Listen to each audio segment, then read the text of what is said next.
I believe LGBT plus persons deserve a home. That would be the best description I could come up with.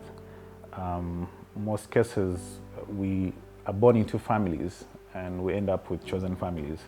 And I think for any LGBT plus person out there, if there's anything that they could call a place home, I think it would be something that we definitely deserve because we're human at the end of the day. A home is just a place where you're going to be loved for who you are, no matter what. We tend to presume that family is bonded by blood, but it's definitely by action. We've seen who is actually our parent, we've seen who is actually our father, our mother, our brother, our sister. And if our homes could be filled with more love, I think those are the places that LGBT plus people would prefer to be in. It's not something that I think. LGBT plus persons, not all of them have homes. People are still out there just trying to make ends meet, trying to stay together, trying to combine rent. We have shelters, for example, that are currently operating simply because people have no place to call home on grounds of their sexual orientation, their identity. They've been exposed to different levels of discrimination and violence. So homelessness is not just something that is unique to the world, but it's quite amplified, again, as I said, to the LGBT plus community because they don't have any place to call home. So it's just a daily reality, and it's something that we're trying to address from my end and our end. One of the ways that we have been responding to homelessness has been through the economic empowerment programs. We are aware of the root causes of most of our challenges are rooted in poverty, so that's why people are unable to afford housing even when they're able to have roofs over themselves. So we've been trying to empower different members of the community to adopt different vocational skills, linking them to different employment opportunities, and also just being able to encourage them to coexist. For example, if you do not really afford rent as an individual, there is nothing wrong with sharing rent, so that you're able to address that particular root cause from the economic crisis that we're already in. So that's, from the economic aspect, that has been one. We've also looked into family reconciliation. This has been, of course, quite a challenge on its own. Very few families are able, beginning with my own, for example, I've not been able to be reconciled with my own family, but some have been having success stories on a family reconciliation front, and they've been able to be accepted back into their own homes, and some are loved and tolerated at the end of the day. So that's also one solution that we have also been looking at. We've also looked at supporting with emergency relocation efforts. It's not also sustainable in the long run, but it has been able to at least provide some kind of housing or safety for those particular victims of violence and homelessness out there. So those are the primary three solutions that we've been providing. We have the shelter component, the individual relocation component, the economic empowerment component, and then the family reconciliation.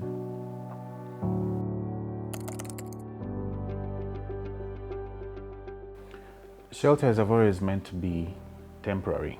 So as long as we're able to make them transformative as they intended to be, because again, they are not able to perform this transformation process due to resource constraints.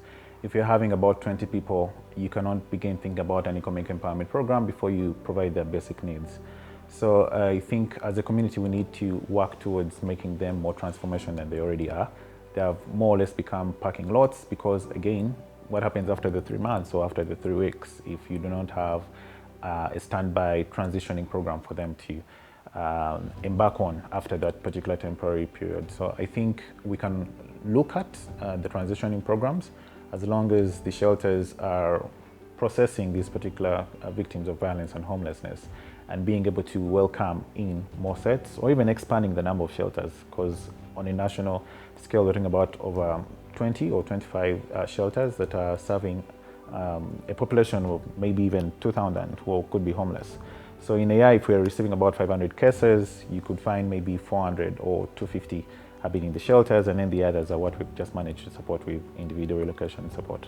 So it's something I think we could really look into, how to empower the transition aspect for the shelters so that they're also a safe place for people to actually go through, and it's not a permanent ending stop or a stop for the person who has been exposed to the injustice of homelessness, but it's supposed to be a transitional phase for them. So as long as we're able to make that happen, I think we'll definitely make our society a better place to live in.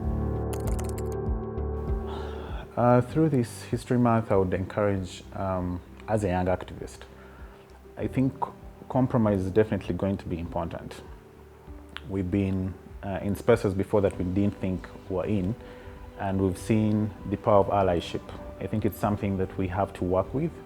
We're not a single movement. We have intersectional movement. We have women's rights, for example. I myself am a sexual minority who is living with a disability, and so that implies that compromise is definitely going to be part of how we get to where we want to get. There are people who are going to like us, and we have to be able to work with them. The people who are going to maybe take longer than what we would want them to take longer than, and I think we're going to have to meet them halfway, some kind of trade-off. If, for example, we're talking about actual injustices that could be in the community, if we are able to address them, the misinformation and disinformation out there is that the entire community is pedophilic, but we actually know where pedophilia is heavily based. We know that it's heavily based in the Catholics, for example. We've seen our very own Ugandan government that is always pardoning defilers almost every month. That list is quite depressing. So I think allyship is something that a young activist like me, that I think we should weaponize. We are not alone.